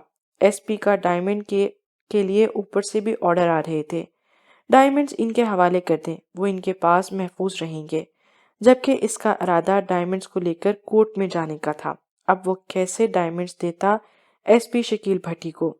ابان ان کی نیت جانتا تھا۔ کسی بھی طور پہ انہیں ڈائمنڈز ان کے حوالے نہیں کرنے تھے۔ پریشانی سے پولیس اسٹیشن میں بیٹھا ہزاروں آئی کالز نپٹا رہا تھا۔ ہاتھ میں ہاشم کے خلاف ثبوت فائل تھی، لیکن وہ چونکا۔ اس فائل میں کچھ اور بھی کاغذات ایڈ کیے گئے تھے جو اس نے تو ہرگز نہیں کیے تھے۔ اس میں ہاشم کے خلاف مزید پختہ ثبوت اور ڈائمنڈز کی ساری ڈیٹیلز تھیں، حتیٰ کہ بیسٹ کے خلاف بھی ٹھوس ثبوت تھے۔ وہ چونکا، پھر ایک مسکراہٹ اس کے چہرے کا احاطہ کر لیا۔ ایک بار ضرور چیک کر لینا یہ فائل۔ بیسٹ کی کہی بات ابان کو یاد آئی تھی۔ علیم، گاڑی تیار کرو، سینٹرل جیل جانا ہے، اور ایجنٹ آفس میں بھی رابطہ کرو۔ اس نے سوچ لیا تھا کہ اب کیا کرنا ہے، کیونکہ بیسٹ نے اسے بتا دیا تھا اور اسے اشارے میں ہی سب کچھ سمجھا دیا تھا۔ وہ جلدی سے گاڑی کی طرف بڑھا جب اس کی فون پر نسیمہ کی کال آئی، اور جو خبر انہوں نے دی وہ سن کے رہ گیا۔ مہرباں بھی وہاں تھی، شپ پر۔ نسیمہ کا رو رو کے برا حال تھا، وہ نیوز دیکھ چکی تھی۔ ابان نے انہیں تسلی دی اور بمشکل فون پر ہی انہیں سنبھالا اور وعدہ کیا کہ مہرباں صحیح سلامت ان کے سامنے ہوگی۔ حیدر، تم ٹھیک ہو نا؟ زوئی نے پریشانی سے کوئی 10ویں بار دراب سے پوچھا تھا، جو لب بھینچے بیٹھا تھا، جبکہ اپنا غصہ ضبط کرنے کے چکر میں تھا جو مہرباں کو یہاں دیکھ کر آ رہا تھا۔ اس نے منع بھی کیا تھا اس لڑکی کو، لیکن اس نے اپنی ضد میں اس کی نہ سنی۔ ٹھیک ہوں، مر نہیں رہا، اس نے تپ کر جواب دیا۔ نظریں سامنے بیٹھی مہرباں پہ تھیں، جس نے اس کے دیکھنے پر ہوں کر کے منہ پھیر لیا تھا۔ زوئی نے غصے سے منہ بنا لیا اس کے غصے کرنے پر، جبکہ وہ اس کے ساتھ چپکی بیٹھی تھی۔ ایسے میں کیسے جاتا اپنے ساتھیوں کے پاس؟ سوری سر، ہمیں آرڈر نہیں اوپر سے، سینٹرل جیل والوں نے منع کر دیا ان لوگوں کو آزاد کرنے سے۔ آرڈرز نہیں ہیں تو کیا ہم ایسی چھوڑ دیں؟ ہزاروں کی تعداد میں اسٹوڈنٹس اور ہمارے ٹیچرز ان کے قبضے میں ہیں۔ جلدی کھولو، ہمارے پاس صرف 20-25 منٹ ہیں۔ وہ دھارا، لیکن وہ لوگ ٹس سے مس نہ ہوئے۔ بتاؤ۔ ٹھیک ہے، انہیں بات کراؤ سر سے۔ وہ فون پر اپنے آدمی سے بات کر کے اسے موبائل سینٹرل جیل والوں کی طرف بڑھایا، جہاں کمشنر کا حکم تھا وہ جو کہتے ہیں وہی کیا جائے۔ ان لوگوں نے جلدی سے ان کے حکم کی تکمیل کی۔ ابان کی کافی اونچی پہنچ تھی، لیکن اماندار شخص ملنا مشکل تھا، اس لیے اس نے اپنے ایک جاننے والے کمشنر کو فون کیا جو اس کے بابا کا دوست تھا، کیونکہ اس کے بابا فوج میں تھے۔ سفید کپڑوں میں جو کچھ میلے تھے، ہلکی سی داڑھی، آنکھوں کے گرد سیاہ ہلکے، ہاتھوں میں ہتھ کڑی پہنے وہ روب سے چلتا باہر آیا۔ دوسری طرف وہ بھی اسی کے جیسے کپڑوں میں، کمزور سی سفید رنگت میں، زردی گھلے ہوئے بال اور سادہ سا جوڑا، ہاتھوں میں ہتھ کڑی پہنے رباب باہر آئی تھی۔ 2 مہینے بعد سفیان اور رباب ایک دوسرے کو دیکھ رہے تھے، آنکھوں میں پیاس، تڑپ، لیکن افسوس اور پچھتاوا نہیں تھا۔ دونوں ایک دوسرے کو دیکھ کر مسکرائے۔ ابان نے آئی برو اچکا کر انہیں دیکھا، جو مضبوطی سے سر اٹھائے کھڑے تھے۔ لگ ہی نہیں رہا تھا کہ جیل سے چھوٹ کے جا رہے ہیں۔ انہیں اپنے ساتھیوں پر بھروسہ جو تھا۔ وہیں سے ہاشم دورانی بھی روب و دبدبے سے وہاں آئے، چہرے پر غصہ، اور پولیس والوں کی تمسخرانہ مسکراہٹ تھی ان کے چہرے پر۔ ابان کا چہرہ اس کو دیکھ کر سپاٹ ہو گیا تھا۔ وہ لوگ آ رہے ہیں، ہماری شرط مان گے، لیکن ضرور کوئی ہوشیاری کریں گے۔ میں نے اپنے آدمی چوکنا کر دی ہیں، شہرزاد نے اسے بتایا تھا، اور بیس مسکرا دیا۔ مطمئن ہو جاؤ، وہ کوئی ہوشیاری نہیں کریں گے۔ اور تم جاؤ، دراب کو دیکھو، وہ وہاں سے لے کر جائے، اس کا ٹریٹمنٹ کرو۔ وہ اسے دیکھ کر بولا۔ وہ سر ہلاتا اپنے سالے جو اس نے خود ہی بنا لیا تھا دراب کے پاس چلا گیا۔ بیس جانتا تھا مہرماں بھی موجود ہے، اس کی بہن۔ وہ چاہتا تو اسے نکال کر اپنے یہاں لے آتا، لیکن ان کی شپ کو خطرہ تھا، اس لیے اس نے اسے وہیں رہنے دیا تھا۔ واٹ دی ہیل، مجھے نکالو یہاں سے لارے، تم نہیں کر سکتے، یہ کیسے کر سکتے ہو؟ نکالو مجھے۔ وہ کمرے کا دروازہ بجاتی چیخ رہی تھی۔ وہ تو اپنے گھر میں بیٹھی تھی، انیزا نے اسے تاکید کی تھی کہ ایسی حالت میں وہ وہاں نہ آئے، اس لیے وہ آرام سے سو گئی تھی۔ انیزا رات کو ہی چلی گئی تھی 20 لوگوں کے پاس۔ اب اس کی آنکھ کھلی تو وہ انجان کمرے میں تھی۔ فوراً سمجھ گئی تھی کہ لاریب نے اسے یہاں سے قید کیا ہے۔ وہ اسے کوسنے دینے لگی۔ ہم آگے ہیں، 20 تمہارے آدمیوں کو لے کر اپنے آدمی لے کر جاؤ اور سب کو چھوڑ دو، ابان کی آواز تھی جو پورے بیچ پر گونج رہی تھی۔ اس کے ساتھ لاریب تھا جو آج اپنی یونیفارم میں تھا۔ ہمارے آدمیوں کو شپ تک پہنچا دو، تم خود انسپکٹر ابان، جوابی 20 کی اسپیکر سے آواز گونجی۔ ابان نے دانت پیسے، سفیان، رباب اور ہاشم کو اپنے ساتھ لے کر آگے بڑھا۔ جب وہاں گولیوں کی برسات ہوئی اور سب چونکے، کیونکہ نہ یہ ابان کے آدمی تھے نہ ہی 20 کے، بلکہ ایس پی شکیل بھٹی کے ساتھ آئے پولیس والوں کی تھی۔ شکیل بھٹی پولیس ڈپارٹمنٹ کے آدمی ساتھ لایا تھا۔ ابان حبیب ان کے ساتھ غداری کرنے والا ہے اور وہ 20 کا ساتھی ہے۔ رباب اور سفیان ایک طرف ہو گئے۔ ہاشم بھی ایک اونٹ میں چھپ گیا تھا۔ اپنے ہتھیار پھینک دو ورنہ سب کی لاشیں شپ سے گریں گی۔ اس کی آواز بخوبی سب نے سنی تھی۔ چلاتے رہو گولیاں ان پر۔ یہ آواز ایس پی شکیل بھٹی کی تھی اپنے آدمیوں سے۔ سر رک جائیں، سر، ہزاروں لوگوں کی جان خطرے میں ہے۔ ابا نے انہیں روکنے کی پوری کوشش کی، وہ نہ مانے۔ جب 20 کا نشانہ سیدھا اس کی ٹانگ پر لگا، وہ دہکے۔ سفیان اور رباب شپ کی طرف بڑھے۔ ہاشم بھی ان کے پیچھے ہو لیا۔ جب تیر کی سیدھ سے نکلی گولی ہاشم کے دل پر لگی تھی۔ ابان نے چونک کر اسے دیکھا۔ دونوں نے ایک ہی وقت پر ہاشم کے دل کا نشانہ لیا تھا اور بیک وقت 2 گولیاں ہاشم کے دل میں پیوست ہوئی تھیں۔ وہ وہیں پر بے جان ہو کر گر گیا تھا۔ شیزان اور انیزا وہیں ساکت ہوئے۔ سفیان اور رباب شپ کی سیڑھیوں پر رک گئے۔ ماحول پر یکدم ساکت ہوا تھا۔ آج ابان حبیب، شہرام حبیب کا بدلہ پورا ہو گیا تھا۔ ان کے باپ کا بدلہ، شہرام کی ماں کا بدلہ، اس کے ماموں کا بدلہ۔ وہ پریشان سی باہر چلتی گولیوں کی برسات سن رہی تھی۔ تراب کو ڈھونڈنا چاہا کہ وہ کہیں نہیں تھا۔ سب کو اپنی جان کی پڑی تھی، کوئی کسی کی طرف متوجہ نہیں تھا۔ ایسے میں مہرماں کو صرف اپنی محبت جس سے اس کو عشق تھا اس کی پرواہ تھی۔ معاملہ سنگین تھا جو اب مزید سنگین ہو گیا تھا۔ پولیس کے جیٹ تھے جو ہواؤں سے بات کر رہے تھے، جن کا نشانہ ان کی شپ کی طرف تھا۔ ان کی شپ کو تو ان سب نے بھون کے رکھ دیا تھا۔ گولیوں سے آخرکار شپ میں آگ لگی اور الٹی ہو کر وہ سمندر میں ڈوب گئی۔ ابان سمندر کے ہی قریب کھڑا تھا۔ ایک گولی رفتار سے اس کے قریب سے گزری جس پر وہ سمندر کے کنارے پر کھڑا تھا اور لڑکھڑا کر گرا۔ ڈائمنڈ والی پوٹلی اس کی جیب سے گری اور سمندر کی لہروں کی نظر ہو گئی۔ سر، ڈائمنڈز! وہ چیخا اور بے یقینی سے سمندر کی لہر کو دیکھا۔ ایس پی شکیل بھٹی بھی ساکت رہ گئے۔ وہ بھاگے تھے لیکن تب تک لہریں سمندر کی ان ڈائمنڈز کو لے گئی تھیں۔ باقی پولیس دوسری بڑی شپ سے لوگوں کو نکال رہی تھی جس میں یونیورسٹی کے لوگ تھے۔ توغان، وہ چیخی، سمندر میں آگ لگی ڈوبتی شپ کے قریب جانے لگی تھی۔ لاریب کی نظر اس پر پڑی۔ وہ حیرت زدہ سا ہو گیا کہ عریشہ یہاں کیسے پہنچی۔ اس کو شپ کی طرف بھاگتا دیکھ کر اسے پکڑنے کے لیے لپکا۔ لاریب، تم قاتل ہو، تم نے اسے مار دیا، میں تمہیں ہرگز معاف نہیں کروں گی۔ لاریب، میں کیسے رہوں گی اس کے بنا، تم نے اسے مار دیا۔ وہ روتی اپنا آپ اسے چھڑوانے کی کوشش میں تھی۔ یہ بھول چکی تھی کہ وہ نفرت کے دعوے اس سے کرتی یہاں آئی تھی۔ وہ حیرت و صدمے سے اس کے منہ سے ایسی بات سن رہا تھا لیکن وہ جلدی اس کے بازو میں جھول گئی تھی۔ جی ناظرین، آپ کو بتاتے چلیں مشہور یونیورسٹی کے اسٹوڈنٹ ٹیچر 20 نامی شخص نے ہراس کر کے اپنی قید میں کر رکھا تھا۔ اس کا مطالبہ تھا اس کے آدمیوں کو جو جیل میں تھے 2 مہینوں سے آزاد کیا جائے۔ پولیس نے بروقت ہوشیاری سے کام لے کر ان سب کو سیکیور کر لیا اور 20 کا خاتمہ کر دیا۔ جی ہاں، 20 اپنے ساتھیوں سمیت شپ میں موجود تھا جو سمندر میں ڈوب گئی۔ برائی کا انجام برا ہوا، اچھائی جیت گئی۔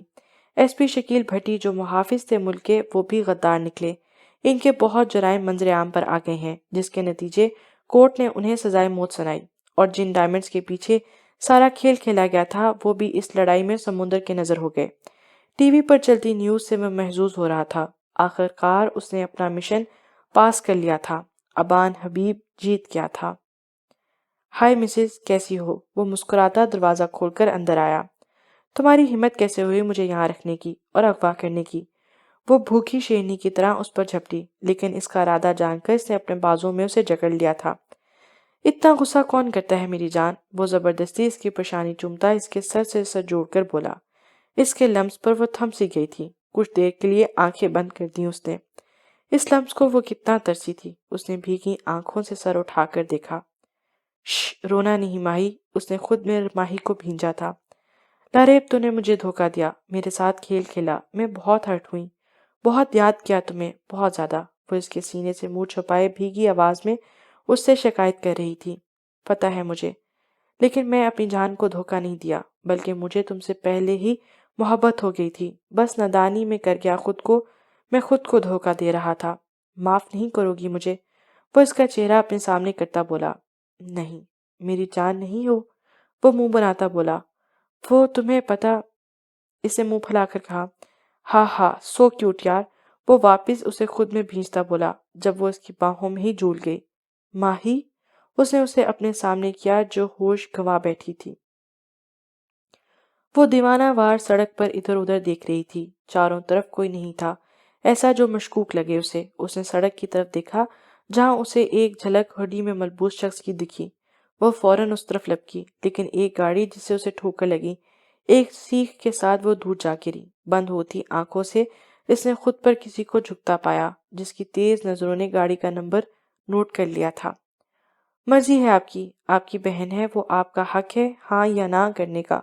وہ سنجیدگی سے اس کے سامنے بیٹھا تھا۔ میری طرف سے نہ ہے، اس نے کہہ کر غور سے اس کا چہرہ دیکھا، جس کے چہرے پر کچھ لمحے تاریکی چھا گئی۔ ٹھیک ہے انا، چلیں۔ اس کی بات پر شیزان سر ہلاتا اٹھ کھڑا ہوا۔ انیزہ نے افسوس سے دراب کو دیکھا تھا، جس کے چہرے پر کہیں بھی رضامندی کے آثار نہیں تھے۔ ردا خاموشی سے اپنے چھوٹے بھائی کو دیکھ رہی تھی۔ کل میرا نکاح ہو گیا ہے، وہ بھی آپ کی بہن کے ساتھ، چاہے آپ کا جنازہ پڑھنے کے بعد کیوں نہ ہو۔ کل میرا نکاح ہوگا، وہ بھی آپ کی بہن کے ساتھ، چاہے آپ کا جنازہ پڑھنے کے بعد ہی کیوں نہ ہو۔ پھر بھی وہ کھلے لفظوں میں دھمکی دے گیا۔ دروازے پر کھڑی سہرش بھی دہل گئی اس کی دھمکی پر، جبکہ دراب کے ہونٹوں پر مسکراہٹ رنگ گئی۔ لے جانا، لیکن آج سے ٹھیک ایک ہفتے کے بعد۔ وہ اٹھ کھڑا ہوا۔ سب نے حیرت سے دراب کو دیکھا جو مان گیا تھا۔ وہ تو بس جاننا چاہتا تھا کہ کیا وہ واقعی اس کی بہن سے سچ میں محبت کرتا ہے۔ بظاہر تو اس میں کوئی خامی نہ تھی جو دراب کو دکھتی۔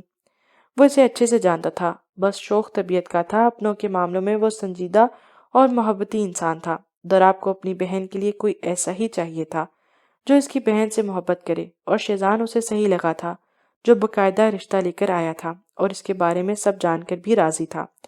تبھی وہاں لوگ وہ آئے۔ یہاں تو رشتے طے ہو رہے ہیں؟ وہ گھنکلا کر مسکرایا۔ جی۔ اس نے خوشگوار لہجے میں اس کے پیچھے کھڑی مہرماں کو دیکھا۔ ابان کی نظریں انیزہ پر پڑی تو ہونٹ سکڑ گئے۔ ایک پرشکوہ نگاہ اس پر ڈالی۔ میں نے بھی سوچا کوئی اچھا انسان ہے تو اپنی بہن کی خواہش پوری کر دوں۔ اب اتنا بھی ظالم نہیں ہوں۔ نظریں انیزہ پر ٹکائے دراب سے کہتا وہ بے تکلفی سے صوفے پر بیٹھ گیا۔ انیزہ نے اس سے نظریں چرائیں۔ نسیمہ بھی ان کے ساتھ بیٹھ گئی، جبکہ دراب نے خاموش کھڑی مہرماں کو اپنے سامنے بیٹھنے کا اشارہ کیا، جس پر اس نے گھورا۔ بے شرم، میں بھی ذرا بات کراؤں۔ موقع سے فائدہ اٹھاتا شیزان بھی کہتا بنا ان کی سنا وہاں سے جانے لگا۔ خبردار، یہیں بیٹھے رہو۔ دراب نے خونخوار نظروں سے اس کو دیکھا۔ اپنی بیوی کو تو دیکھو۔ وہ جان چھڑانا سہرج سے بات کرتے چلا گیا، جو اسے دیکھ کر شرما رہی تھی۔ ارے تم شرماتی بھی ہو، مجھے لگا صرف کھاتی ہو۔ شیزان نے اس کے صحت مند ہونے پر چوٹ کی تھی۔ بدتمیز چھچورا۔ شرم سائڈ پر رکھ کر اس نے گھورا شیزان کو، جبکہ باہر اب مہرماں اور دراب کے رشتے کی بات ہو رہی تھی۔ ابا نے منع کر دیا تھا دراب کو جب وہ ردا کے ساتھ ان کے گھر مہرماں کا رشتہ لے کر چلا گیا تھا، پر اپنی بہن کی خوشی دیکھ کر وہ آج خود آیا تھا۔ وہ لوگ ساتھ ہی باہر نکل آئے، جبکہ ایک بار پھر ان کی نظریں ٹکرائیں۔ انا ختم کر دیں جو بھی خفگی رنجش کی ہے آپ کے دل میں۔ وہ ان کی پرشکوہ نظریں ایک دوسرے پر محسوس کرتے بولا۔ میں خفا نہیں، شرمندہ ہوں۔ میں نے اپنی مفاد کے لیے کہتے کہتے وہ چپ ہو گئی۔ بات کرتے دیکھ کر بات ہی مسئلے سولو ہو گئے۔ ایسے تو نہیں ہونے والے تھے نا؟ شیزان کے سمجھانے پر وہ مسکرائی اور ابان کی طرف چلی گئی، جو خفا سا آگے بڑھا جب اس نے اس کی بھاری مردانہ کلائی اپنے ہاتھ میں پکڑی۔ سوری۔ نظر جھکائے وہ سوری کہتی سیدھا اس کے دل میں اتر رہی تھی۔ وہ ساری خفگی بھلائے مسکرا دیا۔ ابان بھی مسکرایا تھا۔ نہ، اس لڑکی کو آرام ہے، نہ ایک جگہ ٹک کر بیٹھتی ہے۔ میری بے عزتی کروانے میں نہ جانے کیوں سے مزہ آتا ہے۔ اس نے خفگی سے لان میں آتی عریشہ کو دیکھا، جو اسٹک کے بنا دھیرے دھیرے قدم اٹھاتے اس کی طرف آ رہی تھی۔ اس کی بات سن کر مسکرائی، پر جب 20 یعنی اپنے شہرام کو معاف کر چکی تھی تو ان لوگوں سے کیوں ناراض رہتی؟ اچانک وہ لڑکھڑائی۔ اس سے پہلے گرتی کسی نے اسے مضبوط بازوؤں میں تھاما تھا۔ دھیان سے۔ کس نے کہا ہے تمہیں بنا اسٹک کے چلنے کو؟ تھک گئی ہوں، میرے تو بازو درد کرنے لگے ہیں اس اسٹک کے سارے گھومتے گھومتے۔ شہرام نے خفگی سے اسے گھورا۔ وہ ڈرنے کے بجائے دانت نکلا کر کھلکھلائی۔ تمہیں جلدی تھا شادی کا، اب بھگتو۔ 5 مہینے پہلے عریشہ کا ایکسیڈنٹ ہوا تھا جو کافی شدید تھا۔ اس کے 1 مہینے کے بعد شہرام نے رشتہ بھیجا تھا اس کے پاس اور اس کے ٹھیک ہونے کا انتظار کرنے کے بجائے اسے رخصت کر کے لے آیا تھا۔ اس کا کہنا تھا کہ وہ خود خیال رکھ سکتا ہے اپنی عریشہ کا۔ عریشہ کے ماں باپ تو پریشان تھے کہ اتنی جلدی شادی، پر انہیں حقیقت کہاں معلوم تھی، پھر بھی انہوں نے ہاں کر دی۔ اس کے کان میں ڈرانے کی آواز پڑی۔ وہ اچھل پڑی۔ اس سے مڑ کر گفتگی سے سفیان کو دیکھا۔ کیا مسئلہ ہے تمہارے ساتھ؟ تم انسانوں کی طرح نہیں آ سکتے؟ وہ میں کیا کہہ رہا تھا، ان کا رومانس یہیں شروع ہو گیا ہے، ہم چلیں اپنے کمرے میں؟ وہ اس کے کان میں جھک کر بولا۔ رباب نے ہونک پن سے ان دونوں کو دیکھا۔ شہرام عریشہ کو کچھ کہہ رہا تھا اور اسے بازو میں اٹھائے اندر کی طرف بڑھ گیا تھا۔ ہمیشہ بے شرم رہنا۔ رباب نے اسے ایک تھپڑ لگایا۔ وہ منہ بناتا اس کے کندھے پر سر رکھ کر بیٹھ گیا۔ آرام سے بیٹا، تمہارے آخری مہینے چل رہے ہیں، تم بھی سیڑھیاں اترو اور چڑھ رہی ہو۔ حیا نے اسے سیڑھیاں اترتے دیکھ کر ڈانٹا۔ ماما کچھ نہیں ہوتا، ایک ہی کمرے میں بیٹھ کر بور ہو گئی تھی۔ وہ اب ان کے مقابلے میں لاؤنج میں کھڑی ہو گئی تھی۔ اچھا بیٹا، اب ہلنا جلنا کم کرو، صحت بگڑ سکتی ہے۔ میں تمہارے لیے جوس لاتی ہوں۔ وہ ماہی کو مصنوعی آنکھیں دکھا کر کچن کی طرف چلی گئی تھی۔ ماہی مسکرا کر صوفے پر بیٹھ گئی۔ جب اس کا موبائل بجا، وہ مسکرائی اور جان بوجھ کر 3 دفعہ بجنے کے بعد کال پک کی۔ کہاں تھی؟ طبیعت تو ٹھیک ہے نا تمہاری؟ فون کیوں نہیں اٹھا رہی تھی؟ پریشانی میں ڈوبی آواز لاریب کی تھی۔ ہاں بس تھوڑے چکر آ رہے ہیں، سستی ہو رہی ہے۔ اس نے مسکراہٹ دبا کر جھوٹ بولا تھا۔ کیا کرتی ہو یار، ماما کو بتاؤ میں بس 5 منٹ میں پہنچ رہا ہوں۔ بالکل خیال نہیں رکھتی تم، گھر آ کر پوچھتا ہوں تم سے۔ اس کے لہجے میں سختی اور خفگی بھی تھی، بلکہ پریشانی اور محبت تھی۔ اس کی آنکھیں نم ہوئیں۔ ان 5 مہینوں میں اس نے واقعی ثابت کر دیا تھا کہ اسے عشق ہے اس سے۔ شروع میں ماہی اکھڑی رہتی تھی، لیکن اس نے محبت سے اس کے دل پر لگی سل ہٹا دی تھی۔ اب وہ خوشگوار زندگی گزار رہی تھی اس کے سنگ۔ انا نے اس کے سنے بغیر لاریب سے اس کی شادی کروا دی تھی۔ اس نے معافی مانگی تھی اسے اپنے کیے، اور اس کی آنکھوں میں ماہی کے لیے سچی محبت دیکھ کر اس نے دوبارہ اس کی شادی کروا دی اس سے۔ وہ اس سے اپنی جیسی زندگی گزارتا نہیں دیکھ سکتی تھی، جبکہ لاریب ایجنٹ ضرور تھا، لیکن ماہی تو اب نارمل لڑکیوں کی طرح زندگی گزار رہی تھی۔ لاریب کے گھر والوں کو بھی کوئی اعتراض نہیں تھا، بس انہیں یہ معلوم نہیں تھا کہ ماہی کا پاسٹ کیا ہے۔ ان کو اتنا ہی معلوم تھا کہ وہ لاریب کی بیوی ہے۔ ان کے سامنے لاریب نے سارا الزام اپنے سر لیا تھا کہ اس نے ہی دھوکہ دیا تھا ماہی کو، لیکن اب اس کو احساس ہوا ہے کہ وہ اس سے سچ میں محبت کرتا ہے۔ یہ لو تمہاری امانت۔ اس نے مسکراہٹ سے پوٹلی اسے دی۔ شکریہ ابان حبیب۔ اس سے پوٹلی لے کر اس نے سر کو خم کر دیا۔ برادر، بالکل اس جیسی آواز میں ابان گنگنایا۔ وہ سر نیچے کر کے مسکرایا اور اسے دیکھا۔ ابان نے جھٹ اسے گلے لگایا تھا۔ شہرام، امی کو معاف کر دو نا، وہ تمہیں کب سے یاد کر رہی ہیں۔ اس نے الگ ہو کر اس سے کہا۔ میں نے انہیں معاف کر دیا ہے، وہ سنجیدگی سے بولا۔ جب تم نے میری بات کا مان رکھا تھا تو میں نے بھی رکھ لیا۔ ابا نے شہرام کے کہنے پر ہی مہر ماں کا رشتہ دراب کے ساتھ کر دیا تھا، حالانکہ وہ راضی نہیں تھا، پر اپنی بہن کے آگے مجبور ہو گیا، کچھ شہرام کی وجہ سے بھی، کہ وہ بھی مہر ماں کا بھائی ہے، یقیناً سوچ سمجھ کر ہی فیصلہ کیا ہوگا، جس کا مان ابان نے رکھ لیا، اور مہر ماں کی معافی مانگنے پر اس نے اس کو معاف کر دیا تھا۔ وہ ناراض تھا اس نے اس کی اتنی بڑی جرت انہیں بنا بتائے کیوں کی تھی، پر بہن کے آنسوؤں کے آگے وہ نرم پڑ گیا تھا۔ ماضی حبیب صاحب نے دوسری شادی اپنے میجر دوست کی بہن سے کی تھی۔ ان کے دوست کو قتل کیا گیا تھا اور اب ان کی بہن کو خطرہ تھا۔ سہارے کے لیے انہوں نے نسیمہ سے مشورہ اور اجازت لے کر امائمہ شہرام کی ماں سے شادی کر لی۔ وہ تصویر انہوں نے خود نکال کر نسیمہ کو دکھانے کے لیے بھیجی تھی، کیونکہ وہ فوج میں تھے تو زیادہ تر دوسرے شہر میں رہتے تھے اور اپنا فرض پورا کرنے کے لیے ایک رات اچانک ان پر حملہ ہوا۔ ان کی بیوی کو مار دیا گیا۔ اب وہ لوگ ان کے پیچھے تھے۔ وہ شہرام کو بچا کر نسیمہ کے پاس لے آئے۔ جب کچھ ہی دن بعد اچانک خبر آئی کہ حبیب صاحب کو بھی قتل کر دیا گیا ہے۔ ان کو قتل کرنے والا کوئی اور نہیں بلکہ ہاشم دورانی تھا۔ امائمہ کے بھائی کے پاس ان کا کیس تھا اور ثبوت تھے جس کے بنا پر ان کو مار دیا تھا۔ امائمہ کے بھائی کے پاس ہاشم دورانی کا کیس تھا اور ثبوت تھے جس کی بنا پر اس کے بھائیوں کو مار دیا گیا تھا۔ تبھی امائمہ سے حبیب صاحب نے دوسری شادی کی تھی۔ ان کے بعد کوئی اور اگر گواہ تھا تو وہ حبیب صاحب تھے جن کا ہاشم دورانی نے قتل کروا دیا تھا۔ وہ امائمہ کے بھائی کی پوری فیملی کو مارنا چاہتے تھے، اپنا بدلہ لینا چاہتے تھے جنہوں نے ان پر ہاتھ ڈالا تھا۔ شکیل بھٹی اور ایک دو اور بھی ملک کے محافظ اس کے لیے کام کرتے تھے، لیکن جب انہوں نے حبیب کو مار دیا تو وہ سب پیچھے ہو گئے اور ان کے کاموں سے جان بچا کر بھاگ گئے کہ کہیں بات ان پر نہ آئے اور وہ ملک کے لیے بھی نہ رہے اور جان سے بھی کہیں ہاتھ نہ دھو بیٹھے۔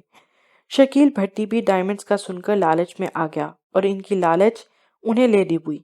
ابان ہاشم کے پیچھے تھا اور وہ اپنی باپ کی موت کا بدلہ لینا چاہتا تھا۔ نسیمہ چھوٹے سے شہرام کو دارالمان چھوڑ آئی تھی اس تصویر کے ساتھ تاکہ وہ بڑا ہو تو اپنی ماں کو جان سکے، کیونکہ وہ نہیں چاہتی تھی کہ اس کی بچے کی وجہ سے ان کے بچے اپنے کسی خطرے میں پڑ جائیں، کیونکہ نسیمہ نہیں چاہتی تھی کہ اس بچے کی وجہ سے، شہرام کی وجہ سے ان کے اپنے بچے بھی خطرے میں پڑ جائیں۔ وہ خود غرض بن گئی اپنے بچوں کے لیے۔ شیزان لوگوں کا کوئی گلہ نہیں تھا، اپنے باپ کے مرنے کا دکھ انہیں ضرور تھا۔ انہوں نے دل بڑا کیا، جو ان کی سزا تھی وہ ان کو مل گئی۔ دراب نے کہا تھا کہ ان کی زندگیاں برباد ہو گئیں اس مشن کی وجہ سے، جس پر شہرام نے بہت غور کیا۔ واقعی اسے تو کچھ نہیں ملا تھا اس سب میں، اس لیے اس نے خود کو بدلنا چاہا، اپنی عریشہ کے لیے، اپنی محبت کے لیے۔ دنیا کی نظر میں بیسٹ مر چکا تھا اور حقیقت میں بھی بیسٹ مر چکا تھا۔ اب جو تھا تو وہ شہرام حبیب تھا۔ اگر معاف کر دیا ہے تو ہمارے گھر کیوں نہیں آتے؟ کتنی بار کہہ چکی ہیں امی، اور مہر ماں کی بھی رخصتی ہے، ابان نے شکوہ کیا، کیونکہ وہ الگ گھر میں رہتا تھا۔ سفیان اور باپ بھی اس کے ساتھ رہتے تھے، جبکہ شیزان اور انیزہ اپنے الگ گھر میں تھے۔ آ جاؤں گا بھائی، ابھی ہمارا مشن پورا نہیں ہوا، اس نے ٹالتے ہوئے کہا۔ البتہ وہ مہر ماں کو عزیز رکھتا تھا جیسے ابان کو۔ یہ سچائی وہ 3 سال سے جانتا تھا، لیکن آدھی ادھوری، لیکن مکمل اسے اب پتہ لگی تھی کہ اس کے ماں باپ کو مارنے والا کوئی اور نہیں بلکہ ہاشم دورانی ہے۔ پتہ لگنے پر اس نے چھان بین کی، وہ کام جو اسے پسند نہیں تھے ان میں بھی ہاشم ملوث تھا، مثلاً کسی بے گناہ کو قتل کرنا، کسی ایماندار پولیس کو بنا وجہ کا مار دینا۔ ان سب سے وہ اکتا گیا تھا، اس لیے ابان کے ساتھ مل کر اس نے پلان بنایا تھا۔ ابان اپنی ہی سوچوں میں گم تھا۔ اصلی ڈائمنڈز اپنے گھر میں رکھ کر نقلی ڈائمنڈز پوٹلی میں ڈالے تھے، جس سے یہ تاثر ہوا تھا کہ ڈائمنڈز پانی میں گر گئے اور ختم ہو گئے تھے۔ وہ دونوں ایئرپورٹ پر کھڑے تھے، سب انہیں گھیرے ہوئے تھے۔ عریشہ اپنے ماں باپ کے بیچ کھڑی ان کی ہدایتیں سن رہی تھی۔ وہ تو سب سے مل رہا تھا۔ مہرماں کو گلے لگا کر اس کا سر چوما۔ نسیمہ نے حیرت سے اسے دیکھا جو اب ان کی طرف بڑھا۔ اس نے جھک کر ان کی پیشانی چومی تو وہ جی اٹھی، جھٹ سے اسے گلے لگایا۔ انہوں نے سب سے شہرام کو اپنے بیٹے کی حیثیت سے متعارف کروایا۔ حسنہ تو بہن کے اس راز میں شریک تھی، اس لیے وہ ان کی بات پر ایمان لے آئی اور اپنے شوہر کو منایا عریشہ کی شادی شہرام سے کرنے کے لیے، کیونکہ شہرام سے ملے تو وہ انہیں اچھا لگا تھا، کافی سلجھاوا۔ بظاہر کوئی خامی نہیں تھی اس میں عریشہ میں، اس لیے عریشہ کے ماں باپ اس رشتے پر راضی ہو گئے۔ لاریب نے بھی کہا تھا کہ وہ جانتا ہے شہرام کو اور اس کی گارنٹی دیتا ہے شہرام خوش رکھے گا عریشہ کو۔ انیزہ اور ابان ایک دوسرے کو دیکھ کر نظریں چرا گئے۔ عریضہ نے اس سے شادی سے انکار کر دیا تھا کہ وہ صرف اس کا دوست ہے، جبکہ ابان نے کہا تھا کہ وہ اس کا انتظار کرے گا۔ اس کو فرق نہیں پڑتا اس کا پاسٹ کیا ہے یا وہ ایک بیوہ ہے۔ شہرام اور عریشہ کے واپس آنے پر جو ہنی مون پر جا رہے تھے، شیزان دراب لوگوں کی بھی شادیاں تھیں۔ ہائے کتنا اچھا لگ رہا ہے نا، اس نے ایک سانس ہوا کے سپرد کیا اور جہاز کی ونڈو سے قدرت کے نظارے دیکھے۔ وہ بہت خوش تھی ترکی جانے کے لیے، وہ بھی شہرام کے سنگ۔ ان کی سچائی جان کر اسے خوف محسوس نہیں ہوا تھا، کیونکہ وہ اس کا ایس تھا، عریشہ شہرام۔ اس کی سنگت میں وہ سب بھلائے رہی تھی۔ اپنا خواب اس نے شہرام کے لیے ہی چھوڑ دیا تھا، ڈانس کا۔ وہ جانتی تھی وہ بہت پوسیسو ہے، اس لیے اس نے اس کا مان رکھا تھا۔ وہ اب ڈانس اکیڈمی نہیں کھولے گی تھی، جو کہ اس کا خواب تھا، جبکہ اس کی طرف سے اسے کوئی جواب نہیں آیا۔ وہ کسی گہری سوچ میں گم تھا۔ عریشہ کو لگا جیسے وہ کسی کو غور سے دیکھ رہا ہے، اس لیے اتفاقی طور پر اس کی نظروں کے تعاقب میں دیکھا جہاں دو لڑکیاں بیٹھی تھیں جو آپس میں باتیں کر رہی تھیں۔ گاہے بگاہے اس ہینڈسم پر بھی نظریں دوڑا رہی تھیں۔ تم یہاں لڑکیاں تاڑنے آئے ہو؟ ہاں، کیا کہہ رہی ہو؟ حق ہاں، تمہارا دھیان کہاں ہے؟ پرائی لڑکیاں تاڑ رہے ہو کیا؟ پاگل ہو کیا؟ میں کس کو تاڑوں گا؟ وہ حیرت سے بولا۔ انہیں جنہیں دیکھ رہے ہو، اس نے خفگی سے رخ پھیرا۔ شہرام نے سامنے دیکھا جہاں دو لڑکیاں بیٹھے اب اسے ہائے کر رہی تھیں۔ وہ ساری بات سمجھ گیا۔ جواباً اس نے بھی عریشہ کو تپانے کے لیے انہیں ہائے بول دیا، جس پر عریشہ نے اس کا ہاتھ بھینجا تھا۔ میری خونخوار بلی، دور رہو۔ خفگی سے اس نے اس کا ہاتھ ہٹایا اور اسے جھک کر اس کا گال چوم دیا۔ لو شروع ہو گیا ہمارے باس کا ٹھڑک پن۔ میں نہیں دیکھ رہا تھا انہیں، قسم سے یار۔ وہ اسے منانے میں مصروف ہو گیا۔ وہ مزے سے انہیں دیکھ رہا تھا جب دراب نے اسے پیٹ پہ کہنی ماری، سیدھا ہو کے بیٹھ جا۔ شہرام نے لمبی سانس لی۔ وہ چاروں میں بھی چوری چھپے اس کے ساتھ آئے تھے، وہ بھی اس سے چھپ کر، پر شاید بھول گئے تھے کہ وہ بھی ان کا باس ہے۔ اب بھی تو کیسے نہ کیسے ان لوگوں کو پہچانتا تھا۔ وہ لوگ لونگ کوٹ میں سر پہ کیپ جمائے ساتھ بیٹھے تھے۔ شہرام کو تو نمونے لگ رہے تھے اس حالت میں، اسے ہی چھپنے کے لیے ان لوگوں نے ایسا حلیہ بنایا ہوا تھا۔ واؤ، فائنلی پہنچ گئے ہم ٹرکی۔ تھکن سے انگڑائی لیتی وہ اس کے سنگ سیٹ سے اٹھی۔ وہ سب باہر نکل آئے، اس وقت ترکی کے ایئرپورٹ پر تھے جب شہرام نے ایک چٹ ان چاروں کے قریب پھینکی تھی۔ وہ لوگ حیران ہو گئے۔ سفیان نے چٹ کھولی۔ مشن ادھورا ہے ابھی۔ ان سب نے ایک ساتھ پڑھ کر اسے دیکھا، جو فاصلے پر عریشہ کا ہاتھ تھامے چل رہا تھا۔ سر پیچھے موڑ کر اس نے 2 انگلیاں پیشانی تک لے جا کر انہیں گڈ بائے کہا۔ وہ پہچان گیا تھا۔ دراب، شیزان، رباب، سفیان، چاروں نے منہ بنا لیا تھا۔ ختم شد۔